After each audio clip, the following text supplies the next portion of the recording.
Nekat melintas di jalur Transjakarta, puluhan kendaraan terjaring razia.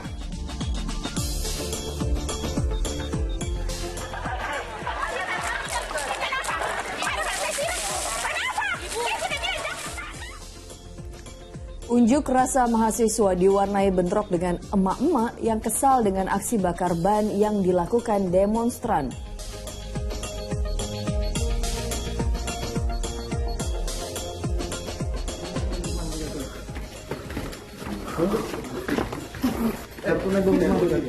Pemuda dibekuk polisi setelah nekat membunuh wanita bersuami yang jadi kekasih gelapnya.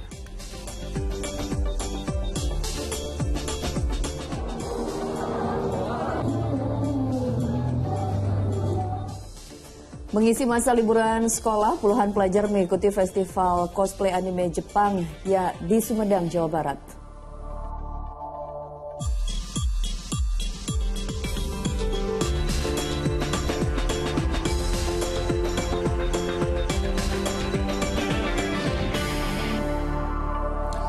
Halo, selamat pagi. Senang sekali saya Astra Syedin Pratwi Kusuma kembali menjumpai Anda di Fokus Pagi hari ini. Pemirsa, hari Kamis 1 Juni 2023 sekaligus memperingati hari lahir Pancasila dan wangi-wanginya wangi-wangi long weekend gitu. Long weekend, bener banget nih pasti wisata-wisata, lokasi wisata udah pasti rame. Betul. Nih ya. Tapi sebelum wisata tentunya tetap harus mengupdate informasi. Karena betul. Seperti biasa dalam 1,5 jam ke depan kita akan hadir dengan rangkaian informasi dan juga peristiwa terbaru yang berhasil dihimpun tim redaksi kami hingga dini hari tadi.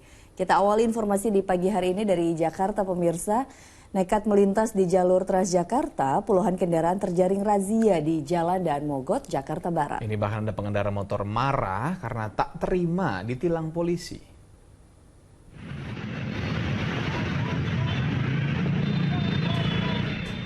Mengetahui ada razia polisi, puluhan pengendara motor yang nekat masuk jalur Transjakarta di Jalan Daan Mogot, Jakarta Barat ini langsung ambil langkah putar arah. Bahkan seorang pengendara motor nyaris terjatuh karena mencoba kabur dari petugas.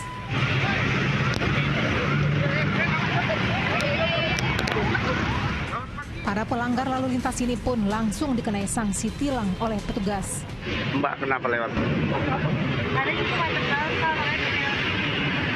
Terus diapain nama polisi? Ya. Kalau sudah ditilang, ada rasa jerah atau tidak? Lain halnya dengan pria pengendara motor yang membonceng keluarganya ini. Ia justru marah karena ditilang polisi.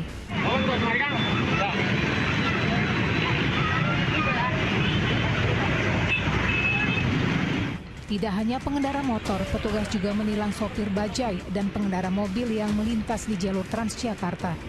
Tilang manual kembali diterapkan seiring makin maraknya pelanggaran lalu lintas. Jayadi melaporkan dari Jakarta. Sementara itu unjuk rasa mahasiswa di Pindrang, Sulawesi Selatan diwarnai bentrok dengan emak-emak. Nah ini pasalnya unjuk rasa dengan bakar ban bekas dianggap emak-emak ini menyusahkan dan juga mengganggu lingkungan.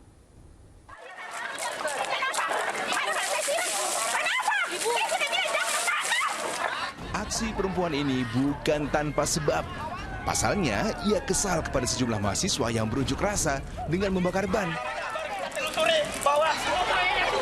Bahkan, mak-mak lainnya warga Jalan Jenderal Sudirman di Pindrang melakukan berbagai cara untuk memadamkan api yang dilindungi oleh mahasiswa peserta unjuk rasa. Beruntung, ketegangan antara emak-emak dan mahasiswa ini bisa mereda usai dilerai kepolisian.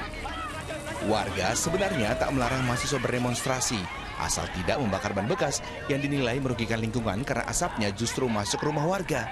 Seumpama dia melakukan begitu, kami selalu tidak bisa menerima rasanya karena kami sangat dirugikan. Pakaian hitam, lemari hitam, lantai apalagi kita sikat tetap juga hitam. Jadi itu masalahnya Pak. Coba sekali saja kita sudah bersihkan, sudah selesai. Ini tidak, berkali-kali kita ini bersihkan tetap juga akan hitam kembali. Jadi kami kadang membersihkan itu merasa putus asa.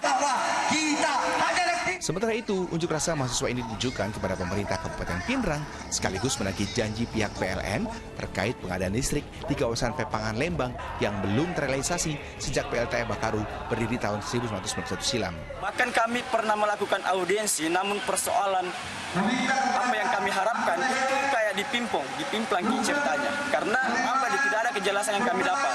Bahkan persoalan prosedur yang berkas yang harus dilengkapi oleh PLN tidak ada kejelasan sampai hari ini. Tanggapi permintaan ini, PLN masih berupaya melakukan penyelesaian administrasi karena kampung itu melewati hutan lindung. Untuk sekarang sampai dengan kemarin kami juga sudah memberikan data-data terkait titik-titik lokasi yang akan kita tancap tiang, Pak. Kita melalui surat, Pak, ke Dinas Lingkungan Kehutanan dan Lingkungan Hidup di provinsi, Pak. Usai pertemuan, warga pun tetap akan terus menagih janji PLN yang sudah disepakati. Sementara, pasca unjuk rasa, sisa pembakaran ban yang melekat di jalan raya langsung dibersihkan oleh polisi bersama warga. Suardi Gatang melaporkan dari Pindrang, Sulawesi Selatan. Dan pemirsa, usai kumandang azan subuh untuk wilayah ibu kota DKI Jakarta dan sekitarnya, kami akan hadir dengan sejumlah informasi menarik lainnya. Di antaranya diduga akibat ledakan dari tabung gas, sebuah warung makan ludes dilalap si jago merah. Fokus pagi segera kembali.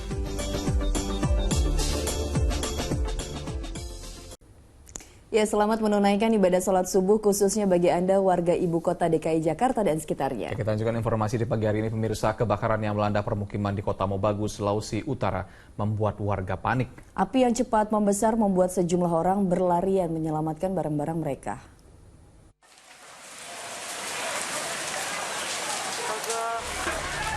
Besarnya kobaran api yang melalap sejumlah rumah di Kelurahan Kota Mobagu, Sulawesi Utara pada Rabu siang membuat warga panik. Mereka khawatir si jago merah akan merambat dan makin membesar. Warga saling bantu berupaya menyelamatkan barang-barang agar tidak hangus dimakan api.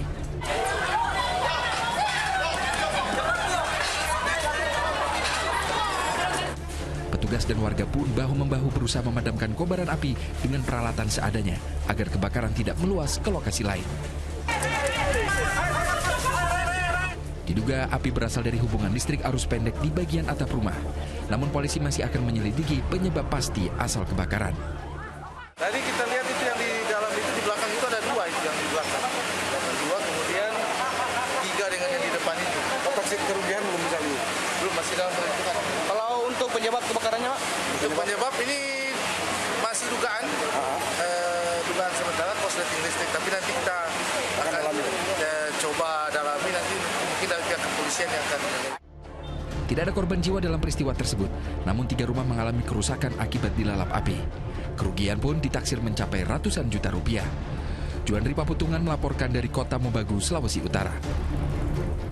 Diduga akibat ledakan dari sebuah tabung gas, sebuah warung makan di Depok, Jawa Barat ludes terbakar. Akibatnya pemilik warung yang sedang memasak terluka.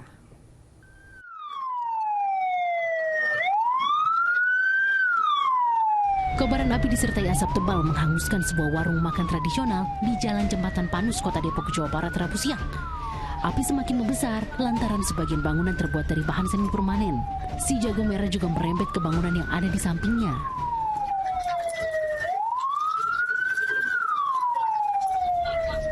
Menurut warga, api pertama kali muncul dari dapur. Lalu terdengar suara ledakan berkali-kali yang diduga bersumber dari tabung gas yang meledak. Ada suara ledakan nggak sih, Pak? Ada. Berapa kali, Pak? 3 kali. Dari warung mana? Ini, Pak. Warung dia menjual apa, Pak? Lapo. Oh, lapo. Nah, kondisinya emang sepi atau? Lagi belum ada yang makan. Di lapo itu? Belum ada yang makan. Baru masak. Belum buka. Si jago merah berhasil dijinakkan selama 1 jam setelah tim damkar Kota Depok mengerahkan 2 unit mobil damkar. Tidak ada korban jiwa karena saat kejadian warung masih tutup. Namun pemilik warung yang sedang masak mengalami luka ringan akibat tersambar api. Polres Metro Depok yang datang ke lokasi sudah menggelar olah TKP guna mengungkap penyebab pasti ledakan. Nahyudi melaporkan dari Depok, Jawa Barat. Dinilai mengganggu ketertiban dan juga kenyamanan, sejumlah pedagang kaki lima yang berjualan di trotoar jalan di Mojokerto, Jawa Timur ditertibkan Satpol PP. Sementara di Palembang, Sumatera Selatan, petugas menertibkan lapak pedagang kaki lima di depan gerbang komplek Jakabaring Sport City.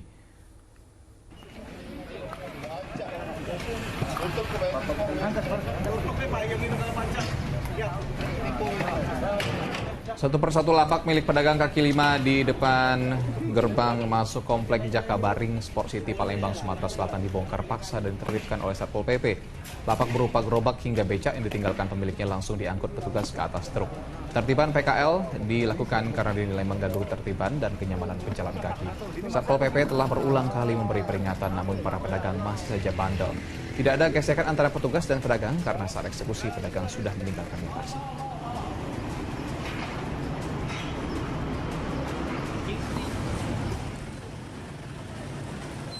Barang dagangan milik pedagang kaki lima ini langsung diangkut oleh Satpol PP Kota Mojokerto ke atas truk. PKL yang berjualan di atas trotoar jalan ini jadi sasaran Satpol PP karena dinilai telah mengganggu lalu lintas dan kenyamanan pejalan kaki. Walau sudah sering diperingatkan, tapi para PKL masih saja menggelar dagangannya di atas trotoar dan juga bahu jalan. Tidak ada perlawanan dari para pedagang PKL saat dilakukan penertiban. Kita ke informasi ibadah haji. Pemirsa, ratusan orang calon jemaah haji kloter 11 memasuki asrama haji Sudiang, Makassar, Sulawesi Selatan. Ya, selain memastikan kesehatan mereka dalam keadaan baik, petugas juga mengimbau jemaah untuk menjaga pola makan dan juga perilaku hidup bersih saat berada di Tanah Suci. Dari jumlah 393 calon jemaah haji, mereka yang lanjut usia mencapai 30% dan tersebar di sejumlah kloter. Jemaah lansia ini pun langsung mendapat pelayanan prioritas dan mudah. Mulai dari pemeriksaan keimigrasian, pemberian uang saku, hingga pemeriksaan kesehatan. Petugas juga menemukan sejumlah penyakit bawaan pada jemaah haji lansia, yakni hipertensi, kolesterol, gula, hingga gangguan pencernaan. Sebagai upaya antisipasi, para jemaah telah dibekali obat-obatan. Petugas juga mengimbau calon jemaah haji menjaga kesehatan dan pola makan mereka.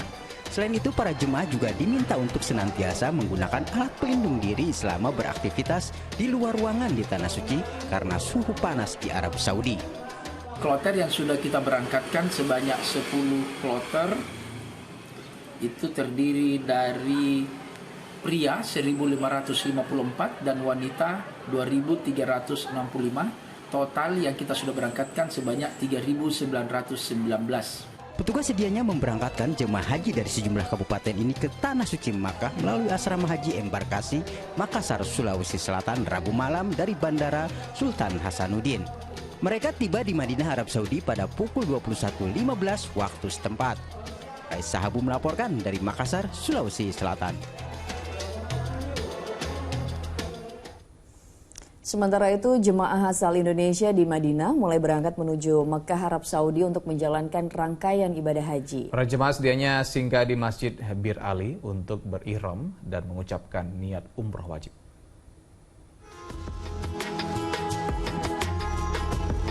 Sebagian jemaah calon haji Indonesia sedianya mulai meninggalkan kota Madinah, Arab Saudi terhitung mulai hari ini hingga 16 Juni. Mereka berangkat menuju Makkah secara berangsur-angsur untuk menunaikan rangkaian ibadah haji. Dari 1.899 jemaah dari 5 kloter dengan 43 bis, Kodir dan Masti di antara 2 jemaah haji asal Grobogan, Jawa Tengah termasuk jemaah yang berangkat hari ini. Mereka pun berkemas dan menyiapkan barang-barang yang dibutuhkan. Yang diperasaan besok itu ya semuanya ada komplit semuanya, ada baju ikram, ada baju, kaos, celana, itu udah komplit semua. Ada itu untuk persiapan tuh makanan. Kapan berangkat ke Makkah, Pak? Besok siang Kamis. Besok siang hari Kamis badal zuhur. Bagaimana nanti perasaan Bapak akan melihat Ka'bah pertama kali? Sangat bahagia. Apa yang Bapak persiapkan? Yang saya persiapkan fisik, kesehatan badan. Sebelum memasuki Makkah, terlebih dahulu para jemaah akan singgah di Masjid Bir Ali untuk mengambil miqat dan berniat melaksanakan umrah wajib. Setiap jemaah hanya mendapat waktu maksimal 30 menit di Bir Ali. Untuk mempersingkat antrean, sebelum berangkat menuju Bir Ali, jemaah disarankan untuk mandi sunnah dan mengenakan kain ihram di hotel. Di miqat di Bir Ali dibatasi waktu maksimal 30 menit. Oleh karena itu, kita menghimbau untuk memakai kain ihram. Jadi mandinya jangan di Bir Ali, mandinya nanti di hotel masing-masing. Kemudian memakai kain ihram dari hotel masing-masing sesuai dengan ketentuan. Jadi sudah nggak usahlah pakai pakaian yang berjahit bagi laki-laki. Kemudian juga bagi wanita seperti pakaian biasa ihram, dan kemudian juga diusahakan sudah berwudu. Untuk melayani jemaah haji Indonesia, petugas penyelenggara ibadah haji mendirikan sejumlah posko layanan. Rangkaian pelaksanaan ibadah haji memasuki tahapan baru dengan dimulai pergerakan jemaah haji Indonesia dari Madinah menuju Mekah. Ini sekaligus menjawab kerinduan jemaah akan tanah suci yang diimpikannya. Dari Madinah, Arab Saudi, Anton Bahtiar Rifai melaporkan. Di informasi selanjutnya, pemirsa, polisi mengencarkan razia balap liar di kawasan Jalan Diponegoro, Ungaran, Semarang, Jawa Tengah. Sementara di Demak, mencaburnya tempat hiburan liar memaksa jajaran Forum Komunikasi Pimpinan Daerah atau Forkopimda menertibkan dan menyegelnya. Para pemandu lagu di sebuah tempat hiburan di Kebon Agung, Kabupaten Demak, Jawa Tengah ini langsung terkejut dengan kedatangan petugas gabungan Forum Komunikasi Pimpinan Daerah atau Forkopimda. Tempat hiburan ini menjadi sasaran razia lantaran keberadaannya tidak memiliki izin alias liar. Bahkan tempat hiburan liar seperti ini terus menjamur kendati petugas berulang kali menertibkan dan menutupnya. Petugas memboyong 17 pemandu karaoke ini untuk pendataan dan pembinaan serta menyita ratusan botol miras. Yang buka satu yaitu Cafe Gradawangi, terdapat 17 LC yang sudah kita adakan pembinaan dan kami sudah nanti kalau tertangkap lagi memang akan kita kirim ke Solo.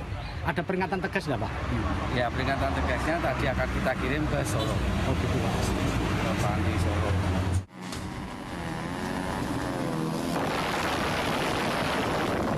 Meski sering terjadi kecelakaan dan dirazia, para remaja di Ungaran, Kabupaten Semarang, Jawa Tengah tidak jera dengan balap liar. Di sekitar Jalan Diponegoro inilah mereka menggelar ulahnya.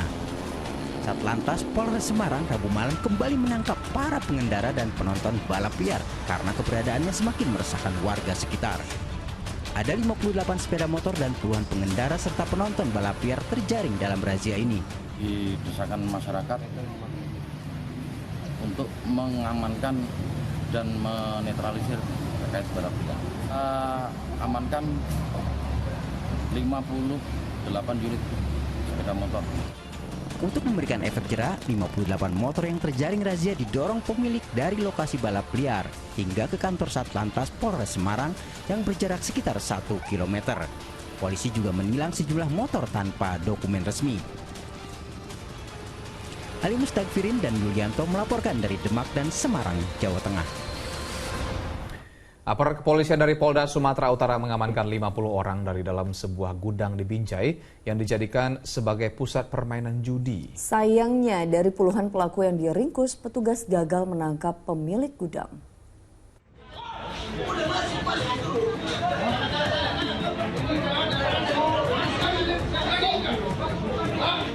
Inilah penggerebekan sebuah gudang di kilometer 18 Binjai, Sumatera Utara yang dilakukan oleh 2 peleton personel Brimob, Sabara, dan personel kriminal umum Polda Sumut. Gudang yang sebelumnya digunakan sebagai penyimpanan pupuk itu kini telah berubah menjadi pusat permainan judi, mulai dari jenis judi game ketangkasan hingga kartu poker. Sayangnya pada saat penggerebekan pemilik gudang tidak ditemukan di lokasi kejadian. Namun sekitar 50 orang yang terdiri dari pemain, operator, dan pekerja gudang diamankan petugas. Diduga omset itu mencapai ratusan juta. Saat ini penyidik sedang terus mendalami, memeriksa lebih dari 50 orang tersebut. Apakah mereka ada bagian dari pemilik gudang, kemudian pemilik tempat usaha yang ada di situ. Selain mengamankan pelaku, barang bukti berupa mesin game ketangkasan, meja, kartu, hingga uang tunai disita petugas. Meski begitu, belum ada dari 50 orang yang diringkus petugas ditetapkan sebagai tersangka. Tuti Alawiyah Lubis melaporkan dari Binjai, Sumatera Utara. Polisi menggerebek sebuah rumah yang diduga dijadikan sebagai tempat pengoplosan tabung gas subsidi di Bogor, Jawa Barat. Meski berhasil menemukan puluhan tabung gas yang akan dioplos, polisi tak berhasil menemukan pelaku di lokasi. Reskrim Polsek Cilengsi, Bogor, Jawa Barat harus mendobrak pintu rumah yang diduga dijadikan tempat pengoplos tabung gas LPG bersubsidi di daerah Kirap, Desa Cilengsi Kidul. Dalam rumah yang tampak tidak terawat ini, polisi menemukan puluhan tabung gas 12 kg dan 3 kg yang akan dioplos oleh pelaku.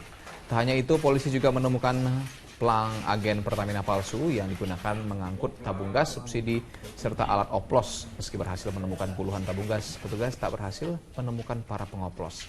Diduga para pelaku berhasil kabur serta meninggalkan 1 unit mobil pickup berisi puluhan tabung gas subsidi yang telah dioplos. Berapa banyak pemilikan gas ini pun tidak kami ketahui karena kami melihat kecurigaan adanya gas di dalam satu ruangan yang tertutup. Akhirnya kami periksa dan kami bongkar, ternyata ada gasnya. Cuman dalam hal ini untuk kepemilikan gudang berikut gasnya sedang kami dalami lagi karena terkait dengan adanya Binmas dengan ketua RT setempat untuk mendata. Seorang siswa SMK yang menjadi pelaku pembacokan siswa lain hingga tewas menjalani sidang perdana di Pengadilan Negeri Bogor, Jawa Barat. Ibu terdakwa sempat menangis histeris dan meminta maaf kepada orang tua korban.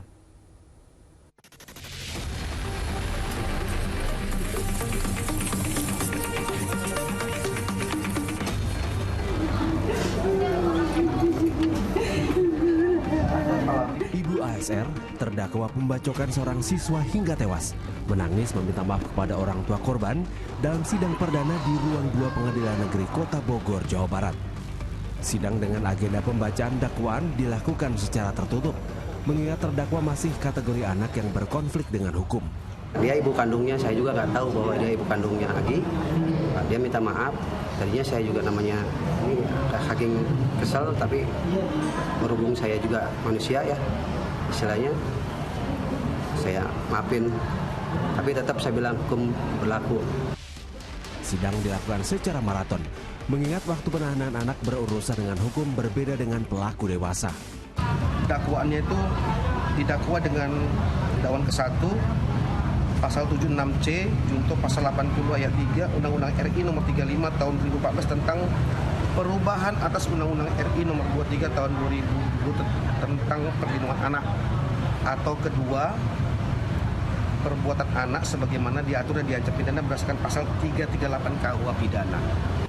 Akibat perbuatannya, terdakwa terancam hukuman 15 tahun penjara. Peristiwa tewasnya AS terjadi pada bulan Maret lalu. Korban dibacok terdakwa saat menyeberang di Simpang Pomat. ASR juga sempat menjadi buron selama 2 bulan sebelum akhirnya tertangkap di Yogyakarta. Iwan Kurniawan melaporkan dari Kota Bogor, Jawa Barat. Setelah sebelumnya menolak, pihak keluarga siswa sekolah dasar yang meninggal diduga dikeroyok temannya di Sukabumi, Jawa Barat akhirnya memberikan izin jenazah korban diotopsi. Dengan ekshumasi dan autopsi diharapkan dapat memperjelas penyebab kematian korban. Tim dokter forensik Rumah Sakit Umum Daerah R. Samsudin, Kota Sukabumi, Jawa Barat langsung memasuki area pemakaman umum kawasan Sukaraja yang menjadi tempat dikebumikannya MHD. Ekshumasi dan autopsi dilakukan untuk mengetahui penyebab kematian siswa sekolah dasar, menyusul adanya dugaan korban meninggal akibat dikeroyok teman-temannya. Otopsi berjalan sekitar 5 jam. Tim dokter forensik membawa 10 contoh tubuh untuk diperiksa lebih lanjut.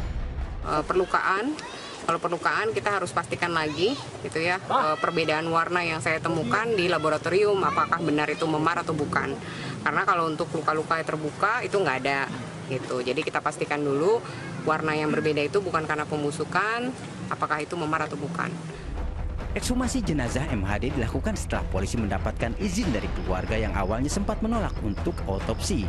Hingga saat ini polisi masih terus memeriksa sejumlah saksi baik dari sekolah dan pihak keluarga korban. Selanjutnya nanti menunggu hasil, mungkin beberapa hari atau beberapa minggu nanti dari dokter forensik nanti yang memberikan ini yang lebih jelasnya.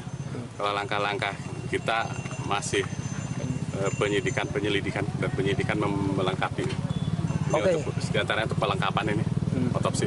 Nasib malang menimpa bocah SD di Kabupaten Sukabumi, Jawa Barat berinisial MHD berusia 9 tahun. Korban meninggal dunia di rumah sakit 20 Mei 2023 silam setelah sempat dirawat di rumah sakit.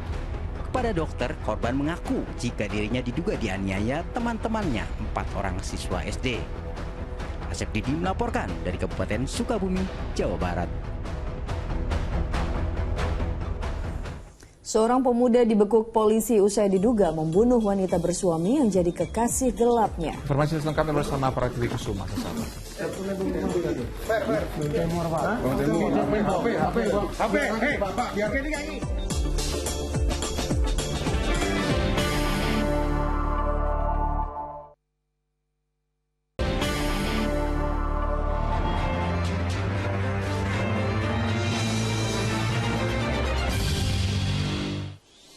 Anda kembali menyaksikan Fokus Pagi bersama saya Pratiwi Kusuma. Kita lanjutkan informasi di pagi hari ini. Seorang pemuda di Bangkalan, Jawa Timur nekat membunuh wanita bersuami yang jadi kekasihnya lantaran didesak untuk menikahinya. Jasad korban dibuang di sebuah lapangan setelah dihabisi dengan sebilah pisau. Polisi menangkap pria yang diduga membunuh seorang wanita hamil di Desa Karangduek, Bangkalan, Jawa Timur. Setelah didesak, tersangka ternyata juga membuang ponsel korban untuk menghilangkan jejak dan mengesankan terjadinya aksi pembegalan harta.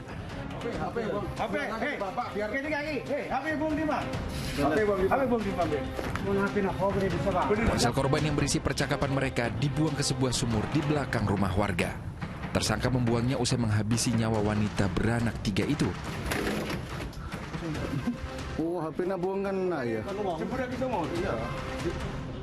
Dan agar tidak terlacak, kartu SIM ponsel itu dibuang di semak-semak yang letaknya jauh dari sumur tersebut.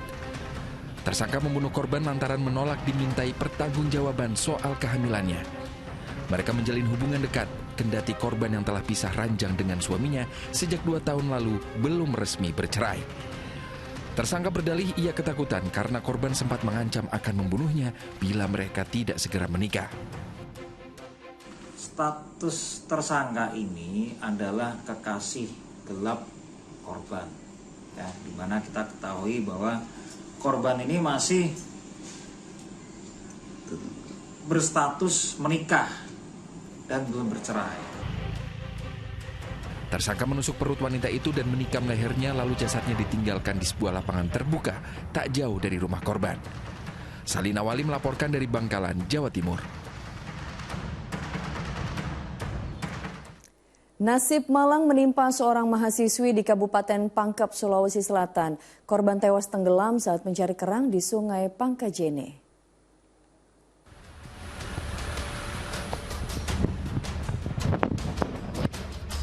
Jasad Nur Israhmi yang tenggelam di Sungai Pangkajene, Kecamatan Minasatane, akhirnya ditemukan warga di kedalaman 7 meter usai pencarian beberapa jam. Sejumlah warga pun berupaya melakukan pertolongan pertama kepada mahasiswi berusia 20 tahun itu. Selanjutnya, untuk mendapat pertolongan medis, korban dievakuasi ke Puskesmas Kalabiran sebelum akhirnya dibawa ke Rumah Sakit Batara Siang. Akan tetapi, nyawanya tidak tertolong. Sebelum ditemukan tenggelam, korban awalnya hanya berpamitan keluar rumah tanpa menjelaskan tujuannya. Namun, ia sempat terlihat oleh warga di sekitar sungai dengan alasan hendak mencari kerang. Nahas, korban justru ditemukan tenggelam sekitar 20 meter dari lokasi terakhirnya. Korban turun ke pinggir sungai dan alasan untuk mencari kerang. Jadi kurang lebih 15 menit kemudian korban kelihatan seperti tenggelam, sehingga saksi yang melihat mau menolong, akan tetapi takut jangan sampai dikira dan pihak keluarga nanti menyangka bahwa dia yang menenggelamkan atau bagaimana, sehingga saksi mendatangi dulu rumah korban, menyampaikan ke keluarganya, lalu kemudian ke TKP untuk menyelam dan melakukan pertolongan.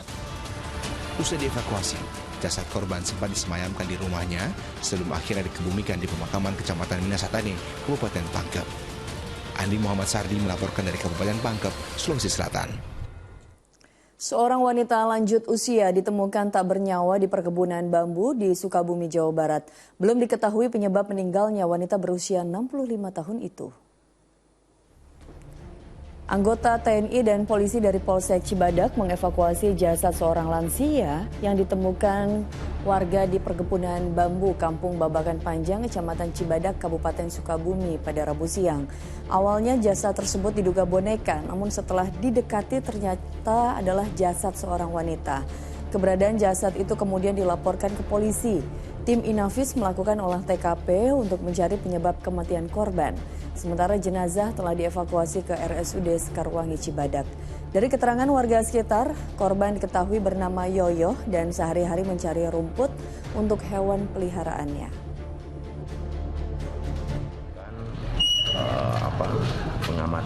pengamatan umum, kemudian bahwa yang mayat tersebut kami bawa ke Rumah Sakit Sekarwangi Cibadak. Penjamret yang membuat seorang ibu tersungkur ke aspal berhasil ditangkap polisi di Depok, Jawa Barat. Setelah penyelidikan, ternyata pelaku pernah melakukan penjamretan dengan modus yang sama. Seorang penjamret terekam CCTV saat beraksi merampas tas seorang ibu di Depok, Jawa Barat.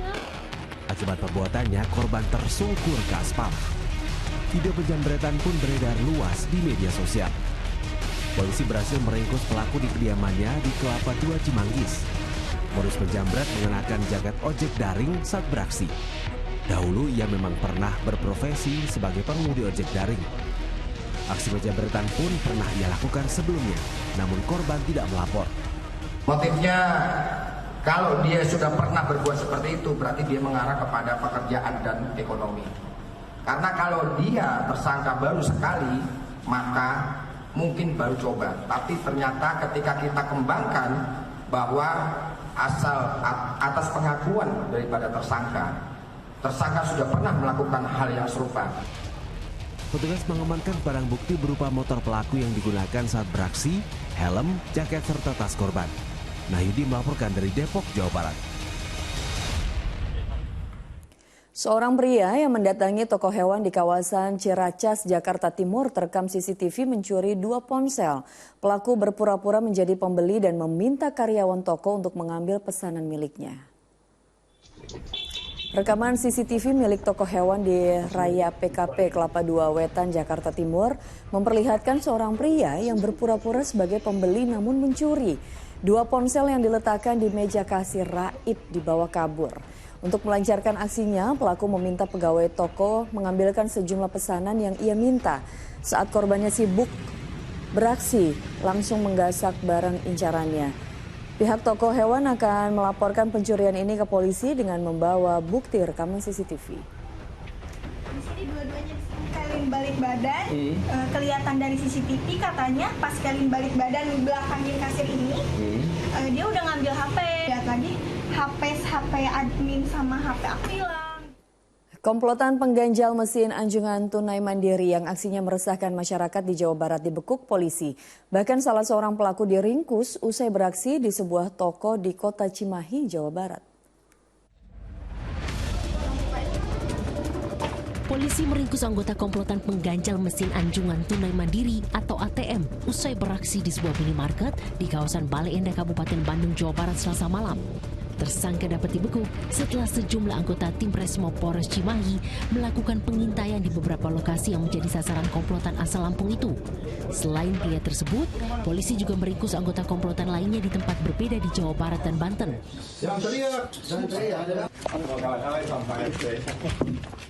Dari operasi itu, total ada 7 orang yang ditangkap dan disita puluhan kartu ATM, gunting, serta alat komunikasi, juga uang tunai Rp1 juta.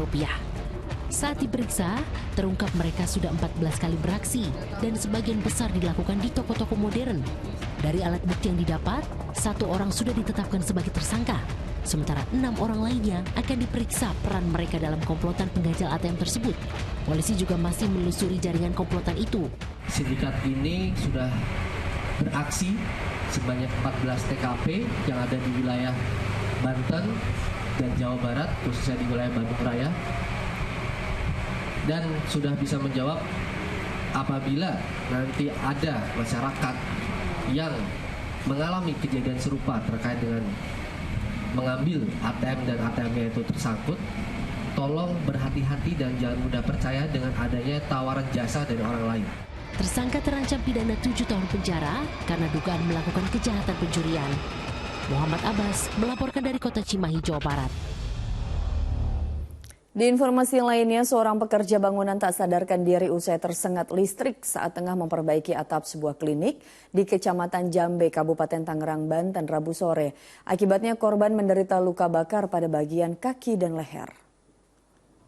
Penanganan evakuasi orang tersetrum mengalami luka. Keterbatasan peralatan membuat proses evakuasi korban tersengat listrik di Kecamatan Jambe, Kabupaten Tangerang, Rabu sore berlangsung lama. Korban dievakuasi dengan menggunakan 2 tangga dan tali karmantel untuk mengikat tubuhnya. Lepas Pak, lepas Pak, lepas Pak. Lepas. Tangga turunin. Turunin. Saya di bawah.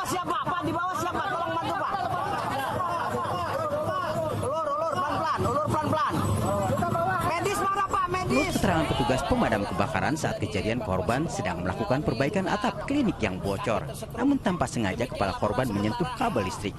Korban yang sempat terpental mengalami luka bakar pada bagian kaki dan leher hingga sempat tidak sadarkan diri di atap klinik berlantai 3 tersebut. Kalau kelupas itu kan kabel yang paling atas itu, kabel yang 3 itu mungkin dia sifatnya telanjang ya Pak. Nah, telanjang dia nggak ada pembungkusnya. Karena tersundul atau terkena badannya, akhirnya dia tersetrum. Usai dievakuasi, korban langsung dibawa ke rumah sakit guna mendapatkan perawatan. Kasus kecelakaan kerja ini ditangani Polsek Tiga Raksa. Sabrin Atar melaporkan dari Kabupaten Tangerang, Banten. Dari informasi lainnya, artis Nindi Ayunda kembali memenuhi panggilan pemeriksaan sebagai saksi dalam kasus kepemilikan senjata api ilegal yang menjerat Dito Mahendra. Nindi membantah terlibat dan menyembunyikan kekasihnya yang masih buron. Artis Nindi Ayunda menjalani pemeriksaan selama 8 jam di Gedung Bareskrim Polri pada Rabu malam. Nindi menjalani pemeriksaan sebagai saksi. Penyidik mencecarnya dengan 40 pertanyaan baik terkait kepemilikan senjata api maupun keberadaan Dito Mahendra. Pasalnya, Dito Mahendra yang juga kekasih Nindi Ayunda kini dimasukkan dalam daftar pencarian orang dan tidak diketahui keberadaannya. Kuasa hukum memastikan Nindi Ayunda tidak terlibat dalam kepemilikan senjata api ilegal milik kekasihnya tersebut. Meski memiliki hubungan dekat, wanita yang berprofesi sebagai penyanyi ini juga mengaku tidak pernah menyembunyikan atau memberikan pertolongan kepada Dito Mahendra. Pemeriksaan kali kedua Nindi Ayunda setelah pemeriksaan pertama sebagai saksi Jumat lalu dan pihaknya kooperatif dan mengikuti seluruh proses hukum, serta dirinya berharap kasus yang menjerat Dito Mahendra bisa segera selesai. Mbak Nindi tidak pernah menyembunyikan Dito. Yang kedua, Mbak Nindi tidak pernah memberi pertolongan apapun kepada Dito waktu sehingga dia tidak bisa ditemukan sekarang. Itu yang paling penting ya. Agendanya hari ini khusus NP agendanya. Dan juga kita katakan bahwa Mbak Nindi tidak pernah terlibat mengetahui bahwa Mas Dito adanya senpi di Mas Dito di rumah itu. Dito Mahendra menjadi tersangka kepemilikan senjata api. Polisi telah menggeledah sejumlah rumah tersangka di kawasan Kebayoran Baru dan Cilandak, Jakarta Selatan. Bareskrim Polri juga telah menerbitkan daftar pencarian orang terhadap Dito Mahendra lantaran kerap mangkir dari pemeriksaan penyidik. Muhammad Dur melaporkan dari Jakarta. Sempat terdengar ledakan sebuah minibus hangus terbakar di depan gerbang tol Kapuk Penjaringan, Jakarta Utara. Informasi selengkapnya akan disampaikan Asran Syadi usai jeda.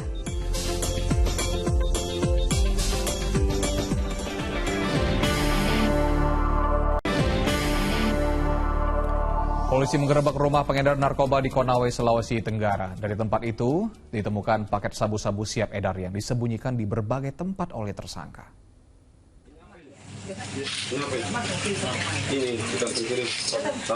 Anggota Satuan Reserse Narkoba Polres Konawe menggeledah pria yang diduga menyimpan narkoba di rumahnya di Kecamatan Unaaha, Kabupaten Konawe, Sulawesi Tenggara. Dari tangannya didapatkan sabu-sabu seberat 33,50 gram yang siap diedarkan. Narkoba itu disimpan di dalam pembungkus rokok untuk disamarkan dari pemeriksaan polisi. Tersangka juga menunjukkan paket narkoba lainnya, sabu-sabu seberat 4,3 kg yang disembunyikan di gudang rumahnya. Saat diperiksa, tersangka berdalih ia baru kali ini menjalankan bisnis haram tersebut. Pertama kita dapatkan dengan jumlah 33,5 gram dari lokus kolektif pertama. Dari situ pengembangan kurang lebih setengah jam kemudian kita dapatkan target yang lebih besar yang didapat kurang lebih 4,3 kg. Polisi kini masih mengusut pemasok narkoba untuk pria berusia 24 tahun itu. Dan dari barang bukti yang didapat penyidik, tersangka terancam pidana penjara seumur hidup. Al-Ghazali Mahfud melaporkan dari Kabupaten Konawe, Sulawesi Tenggara. Polisi menggerebek pabrik minuman keras lokal di sebuah indekos di Merauke, Papua Selatan. Petugas menyita ratusan liter miras hasil produksi serta seorang pria yang diduga pemilik pabrik. Menindaklanjuti laporan warga Rabu sore, polisi menggerebek sebuah indekos di kawasan Pantai Lampu 1 Merauke yang dijadikan tempat produksi minuman keras lokal. Ini petugas menemukan ratusan liter miras jenis Sopi yang sudah disuling dan siap jual. Polisi juga mengamankan sejumlah peralatan produksi miras. Petugas turut mengamankan seorang pria yang diduga pemilik pabrik miras lokal ini. Seluruh barang bukti diamankan di Polres Merauke, Papua Selatan. Sudah sempat ketemu dengan anggota opsional narkoba, dia di sana. Oh, siap. Jadi pada saat mau dipegang cuma tidak ada BB, hanya dibuntuti. Oh, tempatnya di sini. Ya, ada ketahuan produksi milonya di sini. 3 ruko di kota Probolinggo, Jawa Timur dilalap si jago merah. Api diduga akibat korsleting listrik dari salah satu ruko dan merambat ke bangunan di sebelahnya. Kebakaran pahlawan, ruko di ruko pahlawan. Api dan asap tebal membubung tinggi dari atap sebuah ruko di kompleks ruko Jalan Pahlawan, Kota Probolinggo, Rabu malam. Tak selang beberapa lama, 2 ruko di sebelahnya juga ikut terbakar yang diikuti padamnya aliran listrik. Insiden kebakaran sempat membuat panik warga sekitar karena terjadi saat suasana di sekitarnya masih ramai pengunjung. Api terus membesar karena dalam ruko terdapat banyak barang-barang jualan yang mudah terbakar. Sekitar setengah jam kemudian 3 unit mobil pemadam kebakaran milik pemerintah Kota Probolinggo tiba di lokasi kejadian. Petugas sempat kesulitan memadamkan api karena sumber api berada di bagian belakang ruko. Dugaannya apa Pak mungkin sementara Pak? Konslet kayaknya. Konslet kayaknya. Iya. Dugaannya ruko apa itu Pak? Ruko apa itu? Toko Komputer ya? Iya, robotnya. Saat kebakaran tutup ini toko. Toko ini tutup. Sudah, masih buka. Setelah api mulai mengecil, petugas dibantu karyawan ruko yang terbakar berjibaku mengevakuasi sebagian barang yang selamat dari jilatan api. Kalau kendala karena yang terbakar ada di atas, jadi kita harus mencari lokasi jalan dulu untuk menuju ke sana. Berapa jam? Ini kira-kira 1 jam. Meski tak ada korban jiwa, namun insiden kebakaran menyebabkan kerugian material yang ditaksir mencapai ratusan juta rupiah. Dan Ari Gafur melaporkan dari Probolinggo, Jawa Timur. Sebuah angkot hangus terbakar di stasiun pengisian bahan bakar umum di Lampung Selatan, Lampung. Sementara di ibu kota, si jago merah melumat sebuah minibus yang terbakar di ruas tol Kapuk Penjaringan, Jakarta Utara.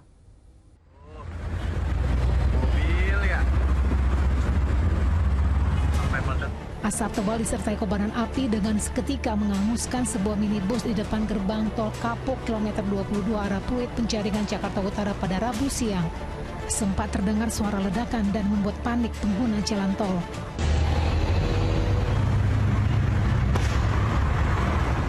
Petugas jalan tol dibantu aparat kepolisian langsung bergerak untuk memadamkan api. Beruntung tidak ada korban jiwa dalam peristiwa ini karena pengemudi minibus dan seorang penumpangnya langsung menyelamatkan diri. Penyebab pasti kebakaran masih dalam penyelidikan polisi, namun diduga kebakaran akibat kebocoran tangki bensin mobil. Sebelum terbakar, mobil naas yang juga taksi daring itu melaju dari arah Bandara Soekarno-Hatta menuju Tanjung Priok. Yang kebakar didugaan dikarenakan kebocoran bensin menyebabkan ledakan. Terus yang abang lihat sendiri kondisinya seperti apa bang mobil itu? Untuk kondisinya sangat mengenaskan ya, parah. Habis semua, tidak ada tersisa sedikit pun. Kebakaran ini sempat membuat kemacetan panjang karena ruas tol ditutup sementara. Sementara itu, sebuah angkutan kota terbakar di stasiun pengisian bahan bakar umum di Simpang Raya, Kecamatan Penengahan, Lampung Selatan, Lampung pada Rabu siang. Petugas pemadam kebakaran yang mendapat laporan langsung ke lokasi untuk menjinakkan api. Akibat kebakaran ini, sopir angkot menderita luka bakar di bagian kaki. Sekarang arus lalin sudah lancar dan sudah diatasi oleh damkar. Dugaan sementara api dipicu korsleting listrik di bagian mesin angkot. Tim Liputan melaporkan. Menyikapi maraknya wisatawan asing yang berulah di Bali, Gubernur Bali Wayan Koster menerbitkan surat edaran tentang tatanan baru bagi wisatawan mancanegara. Surat edaran ini membuat kewajiban dan larangan bagi wisatawan yang berkunjung ke Bali. Gubernur Bali Wayan Koster Rabu siang mengeluarkan surat edaran nomor 4 tahun 2023 tentang tatanan baru bagi wisatawan mancanegara selama berada di Bali. Surat edaran ini berlaku hingga batas waktu yang belum ditentukan. Dalam surat ini memuat 12 kewajiban dan 8 larangan yang harus dipatuhi wisatawan asing selama di Bali. Beberapa kewajiban diantaranya memuliakan kesucian pura, pratima, dan simbol-simbol keagamaan yang disucikan. Kewajiban dan larangan ini akan dicantumkan dalam lembaran khusus yang disertakan dalam paspor pada saat wisatawan asing melakukan proses imigrasi di Bandara Igusti Ngurah Rai dan Pelabuhan Benoa, Bali.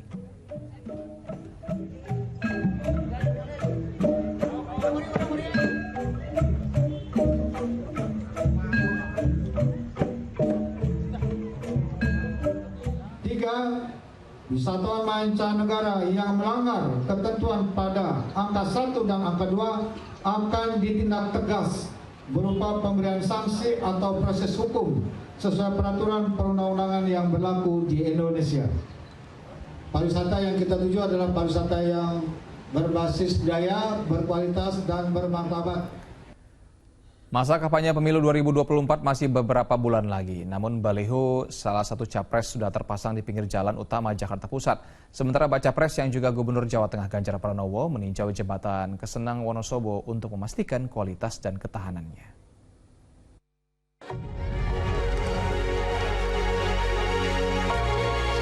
Pembangunan jembatan di Desa Kesenang, Mojo Tengah, Kabupaten Wonosobo yang memasuki tahap pemeliharaan dengan nilai kontrak hingga penyelesaian senilai 9,7 miliar rupiah menjadi perhatian serius baca pres PDIP yang juga Gubernur Jawa Tengah Ganjar Pranowo. Ganjar langsung meninjaunya untuk memastikan kualitas jembatan yang dibangun dari bantuan keuangan Pemprov Jawa Tengah itu bagus dan tahan lama. Ada sejumlah kekurangan, antara lain cat jembatan terkelupas dan retakan pada trotoar. Dari Pemprov, karena ini bantuan dari Pemprov ya. Alhamdulillah sudah jadi, tinggal ini masa commissioning ini. Pemeliharaan. Nah, di pemeliharaannya kita cek kualitasnya. Nah, tadi ada beberapa yang menurut saya belum tuntas, kita titipkan sama Pemkab Wonosobo untuk dituntaskan. Sementara sebuah baliho dengan foto baca pres yang juga Menteri Pertahanan RI Prabowo Subianto bersama Presiden RI Joko Widodo bertuliskan menang bersama untuk Indonesia Raya terpasang di Jalan Keramat Raya, Senen, Jakarta Pusat, Rabu siang. Terdapat dua momen foto yang menunjukkan kebersamaan Prabowo dan Joko Widodo. Foto pertama menunjukkan momen Prabowo menyopiri Jokowi, sedangkan foto kedua menampilkan Prabowo dan Jokowi sedang melangsungkan konferensi pers. Papan berbayar ini mencuri perhatian para pengendara yang melintasi jalan tersebut, meski kontestasi pemilu masih beberapa bulan lagi. Tim Liputan melaporkan. Yayasan Pundi Amal Peduli Kasih SCTV Indosiar menggelar operasi katarak gratis di wilayah Darmasraya, Sumatera Barat. Kegiatan operasi mata katarak digelar sebagai rangkaian peringatan Hari Lanjut Usia Nasional yang diperingati setiap tanggal 29 Mei.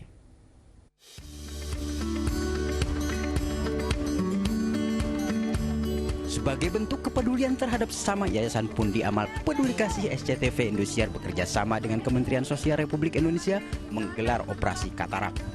Kegiatan dipusatkan di Rumah Sakit Umum Daerah Sungai Dareh, Kabupaten Darmasraya, Sumatera Barat. Dari data pihak RSUD Sungai Dareh, terdapat 432 pasien yang mendaftar operasi katarak gratis.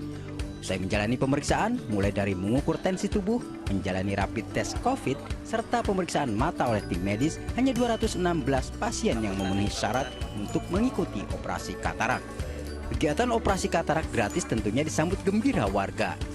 Kami mengucapkan banyak-banyak terima kasih yang telah mengoperasi amak kami, sehingga beliau mudah-mudahan dapat melihat sempurna kembali dan dapat beraktivitas seperti semula. Pada kesempatan ini, Menteri Sosial Tri Risma hari ini bersama rombongan melihat langsung kegiatan operasi katarak yang digelar. Mudah-mudahan Yayasan Pundi Amal Peduli Kasih SCTV Indosiar tidak bosan terus membantu kami, karena banyak sekali masyarakat yang membutuhkan, kadang bukan hanya biaya, daerah banyak yang gratis. Tapi mereka untuk datang ke itu juga butuh transport. Kegiatan operasi mata katarak digelar sebagai rangkaian peringatan Hari Lanjut Usia Nasional yang ke-27 yang diperingati setiap tanggal 29 Mei. Laude Juwardio Anse melaporkan dari Darmasraya, Sumatera Barat. Mengisi masa liburan sekolah, puluhan pelajar mengikuti festival cosplay anime Jepang di Sumedang, Jawa Barat. Informasi selengkapnya sejedah pariwara.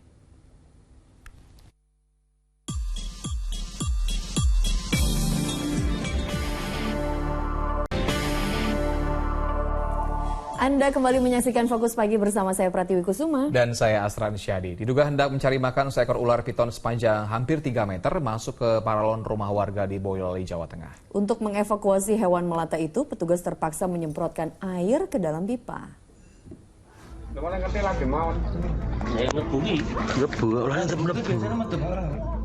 Petugas damkar dan tim reaksi cepat BPBD Kabupaten Boyolali mencari ular piton yang masuk ke dalam paralon pembuangan air kamar mandi rumah warga di Jalan Pisang Siswo di Puran, Jawa Tengah Rabu siang. Karena tubuh ular lebih besar dari diameter paralon, ular sempat terhenti di tengah-tengah sehingga petugas tidak bisa menarik ular dari dalam pipa kamar mandi. Guna mengeluarkan hewan melata itu, petugas damkar terpaksa menyemprotkan air ke dalam paralon. Ular dievakuasi karena ini masuk di dalam pembuangan air. Kita harus menggunakan unit pemadam. Yang dimana unit pemadam kita semprotkan air kita semprotkan ke dalam pipa sehingga ular ini bisa keluar, baru kita bisa evakuasi.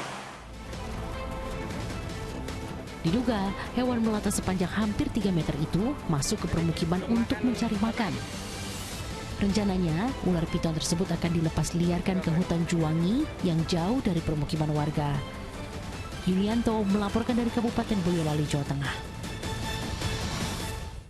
Lama menghilang, buaya di Sungai Mentawa, Kota Sampit, Kota Waringin Timur kembali muncul. Jika sebelumnya hanya 1 ekor, kali ini muncul 2 ekor buaya. Lihat buaya di rumah Julak, Danal Banar. Nah. Buaya sepanjang 2 meter muncul di Sungai Mentawa, Kota Waringin Timur, Kalimantan Tengah. Buaya itu bertengger di atas tumpukan kayu yang mengapung di sungai. Agar tidak menyerang warga, Balai Konservasi Sumber Daya Alam Pos Sampit Rabu siang memasang tali untuk menjerat buaya. Kemunculan buaya di Sungai Mentawa sudah sering terjadi, bahkan petugas BKSDA telah memasang jaring namun tidak membuahkan hasil. Buaya yang muncul ini sekitar hampir sudah 2 meter dan buaya sebelumnya sekitar 1,5 dan diduga kuat buaya ini buaya yang sebelumnya muncul. Namun ada 1 buaya yang kami duga merupakan buaya baru yang baru masuk dari sekitar muara itu di bawah 1 meter. Adanya buaya di sungai yang tidak jauh dari permukiman itu telah meresahkan warga. Bahkan warga memperkirakan buaya di Sungai Mentawa lebih dari 2 ekor. Syarul Mubarok melaporkan dari Kota Waringin Timur, Kalimantan Tengah. Memasuki libur panjang Hari Raya Pancasila dan Waisak, kawasan Puncak Bogor mulai diserbu kendaraan pengunjung. Kepadatan arus lalu lintas kendaraan juga terpantau di gerbang tol Paster menuju Kota Bandung. Jelang libur panjang nasional, ribuan kendaraan menuju Kota Bandung melalui gerbang tol Paster, Kota Bandung, Jawa Barat, Rabu malam terpantau padat. Padatan arus lalu lintas mulai terlihat selepas gerbang tol Paster baik yang akan mengarah ke pusat Kota Bandung maupun menuju kawasan Lembang. Dari data pihak Jasa Marga, dari siang hari hingga pukul 7 malam terdapat 14.700 lebih kendaraan yang masuk Kota Bandung melalui gerbang tol ini. Antrian kendaraan wisatawan juga mulai terlihat di kawasan Simpang Gadog menuju kawasan Puncak Bogor, Jawa Barat. Ratusan kendaraan melaju dengan perlahan hingga menyebabkan antrean panjang. Ditambah lagi adanya pemberlakuan ganjil genap guna membatasi dan mengurangi kemacetan di jalur kawasan wisata Puncak saat libur panjang. Perkirakan kepadatan kendaraan akan terus bertambah pada Kamis pagi. Tanggal 1 Juni adalah libur nasional sehingga kami melaksanakan pemeriksaan ganjil genap pada malam hari ini. Mengingat untuk mengurangi dan membagi arus kendaraan yang akan menuju kawasan wisata Puncak bagi masyarakat yang akan berwisata esok hari. Jelang libur panjang Hari Lahir Pancasila, Waisak dan akhir pekan, arus kendaraan di Tol Cipularang Purwakarta dari arah Jakarta terpantau ramai. Iring-iringan kendaraan baik kendaraan pribadi, bus maupun kendaraan besar mewarnai arus lalu lintas pada Rabu malam. Meski demikian, arus kendaraan tidak sampai mengalami kemacetan yang membuat kendaraan berhenti. Tim Liputan melaporkan. Puluhan pelajar mengikuti festival cosplay anime Jepang di Gedung Creative Center Sumedang, Jawa Barat. Nah, ini festival cosplay anime digelar dalam rangka mengisi masa liburan sekolah.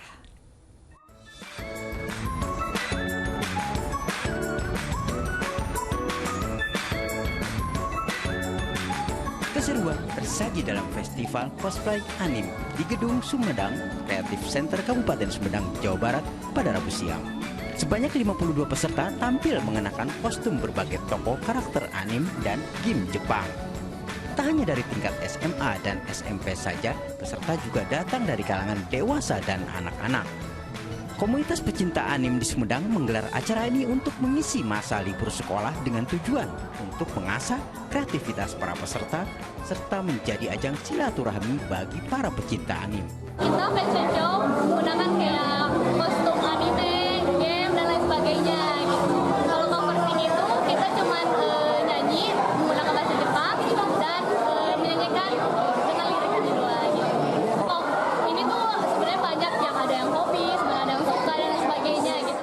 Karakter tokoh anime, kostum cosplay hingga tata rias atau make up para peserta menjadi penilaian dewan juri.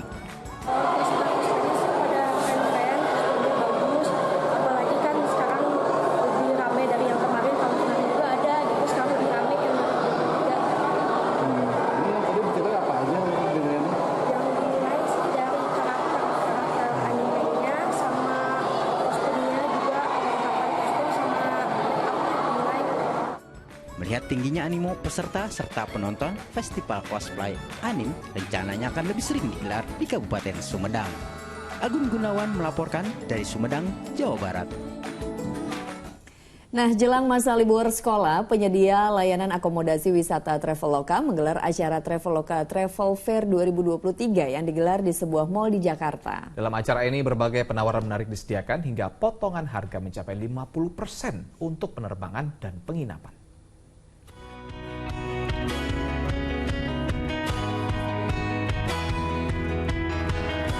Menyambut masa libur sekolah dan ikut serta dalam pemulihan pariwisata Indonesia, platform agen perjalanan Traveloka hadirkan event Travel Fair Goes to Jakarta 2023. Acara ini digelar di lantai dasar Mall Kota Kasablanka, Jakarta Selatan dan akan hadir hingga 4 Juni mendatang. Berbagai promo menarik bisa didapatkan pengguna Traveloka yang datang ke event ini. Mulai dari promo potongan harga penginapan hingga 50%, promo penerbangan domestik ataupun internasional, dan promo menarik lainnya yang hanya bisa didapatkan di booth Traveloka. Kita tawarkan adalah kepada para pengunjung sebenarnya adalah penawaran spesial untuk melakukan perjalanan, baik tiket pesawat, akomodasi maupun tiket atraksi yang bisa didapatkan melalui aplikasi lewat aplikasi Traveloka, website Traveloka, dan juga di event ini secara offline di Kota Kasablanka gitu. Jadi penawaran spesial, harga spesial dan juga diskon sampai dengan 50% plus 30%. Eits, kalau datang ke sini jangan langsung pulang. Karena dari jam 6 sore sampai jam 9 malam, pengunjung bisa dapatkan harga hotel atau penerbangan termurah diskon 50% saat happy hour. Kayaknya mau ke Korea sih. Sendiri atau bareng teman-teman? Sama teman-teman. Berangkat tanggal berapa? Mungkin November sih, tanggalnya sih belum tahu kapan. Tapi udah dapat tiketnya belum? Lagi cari-cari nih di sini, nyari diskonan. Oh, oke, lagi cari diskonan. Amin. Tapi seru nggak sih Kak datang ke event ini? Seru dong, soalnya kayaknya diskonnya lumayan ya daripada kita kalau cari reguler. Tak hanya berburu promo menarik, di sini pengunjung juga bisa mencoba berbagai macam permainan, seperti foto dengan menggunakan pakaian negara-negara, permainan ular tangga, super quiz, dan juga talk show. Dengan menargetkan penjualan tiket hotel dan penerbangan sebanyak-banyaknya, Traveloka berharap melalui event ini dapat meningkatkan pariwisata baik domestik maupun internasional. Tabita Putri dan Dedi Effendi melaporkan dari Jakarta. Wakil Ketua Umum PSSI Zainuddin Amali menyebut pelatih Timnas Indonesia Sintayong akan mengumpulkan para pemain di Surabaya, Jawa Timur. Hal ini dilakukan sebagai persiapan Timnas Indonesia menghadapi FIFA Matchday kontra Palestina. Rencana Sintayong mengumpulkan para pemain di Surabaya disampaikan langsung oleh Zainuddin Amali di sela-sela acara diskusi sepak bola di Jakarta pada Rabu sore. Sintayong bakal menggelar pemusatan latihan pada 5 Juni mendatang atau sekitar 10 hari jelang pertandingan melawan Palestina. Meski begitu, beberapa nama pemain Indonesia yang bermain di luar negeri masih diragukan tampil untuk bisa bergabung. Sintayong akan mengumpulkan mereka di Surabaya. Itu kan mungkin belum semuanya, terutama yang sedang ada di luar seperti Sandy Walsh, Elkan Bagot dan sebagainya kan belum langsung. Tetapi mudah-mudahan pada pertandingan tanggal 14 lawan Palestina sudah kumpul semuanya. Indonesia kembali menjadi tuan rumah seri balapan mobil listrik Formula E di Jakarta hari Sabtu mendatang. Nah, ini berbeda dengan tahun sebelumnya. Mobil pembalap tahun ini memiliki baterai yang lebih bertenaga hingga bisa memacu kecepatan mencapai 200 mil per jam. Nah, penasaran seperti apa mobilnya? Berikut informasinya untuk Anda. Jelang gelar balapan mobil listrik Formula E di Jakarta International E-Prix Circuit, pihak panitia melakukan unboxing pada kendaraan yang akan bertarung di hari Sabtu dan Minggu. Nah, di tahun ini mobil para pebalap berbeda dari generasi sebelumnya. Mobil Gen 3 tahun ini memiliki kecepatan lebih tinggi dan berat yang lebih ringan dibanding dengan Gen 2 sebelumnya. So that we have many differences between the Gen 2 and the Gen 3. So one of the main differences is the shape of the car. We've completely changed the aero look of the car. The battery is 60 kilos lighter. It's more powerful than what we had last year. We now have a front powertrain inside the cockpit. Ya, cuaca panas kota Jakarta akan menjadi tantangan tersendiri bagi pebalap dan mobil yang digunakan. Tim balap perlu mengatur suhu baterai di mobil agar tidak berdampak suhu panas ibu kota. Ini merupakan mobil Formula E Gen 3 yang baru saja dirilis. Tadi disebutkan bahwa dibandingkan dengan tahun lalu, Gen 3 ini memiliki ban yang berbeda, lalu juga lebih ringan, dan kecepatan dari mobil ini bisa mencapai 200 km per jam, di mana ini akan digunakan dalam race yang nanti akan dipertandingkan pada tanggal 3 sampai dengan 4 Juni, dan juga diharapkan ini bisa menjadi daya tarik pariwisata bagi para pencinta otomotif di Jakarta. Dari Jakarta, Glenn Joshua, Denny Sunandar melaporkan.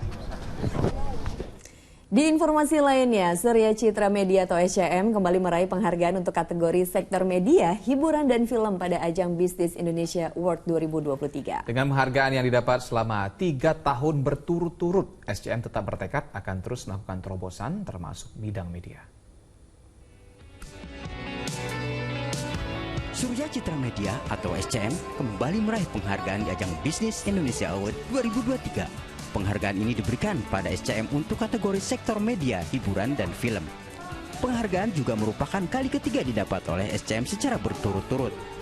Dengan penghargaan ini, Corporate Secretary SCTV, Indosiar, dan SCM Gilang Iskandar menegaskan SCM akan terus melakukan terobosan dan beradaptasi mengikuti perubahan tren media ke depannya.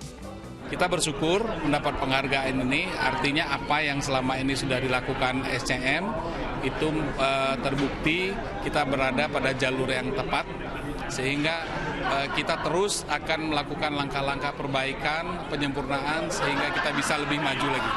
Penghargaan sekaligus menjadi bukti berbagai terobosan yang dilakukan SCM seperti beradaptasi dengan tren konvergensi media serta perubahan roles bisnis pasca pandemi COVID-19 sudah tepat. Kedepan SCM terus menggali terobosan baru untuk meningkatkan kinerja di berbagai bidang termasuk media. Rati Hartono dan Kemal Prasetyo melaporkan dari Jakarta. Dan pemirsa, laporan tadi menutup kebersamaan kita di Fokus Pagi hari ini. Usai Fokus Pagi, jangan lewatkan untuk menyaksikan program Magic 5. Ya, mewakili tim redaksi dan kerabat kerja yang bertugas, saya Pratiwi Kusuma. Dan saya Syafri pamit, selamat pagi, selamat berlibur, dan sampai jumpa.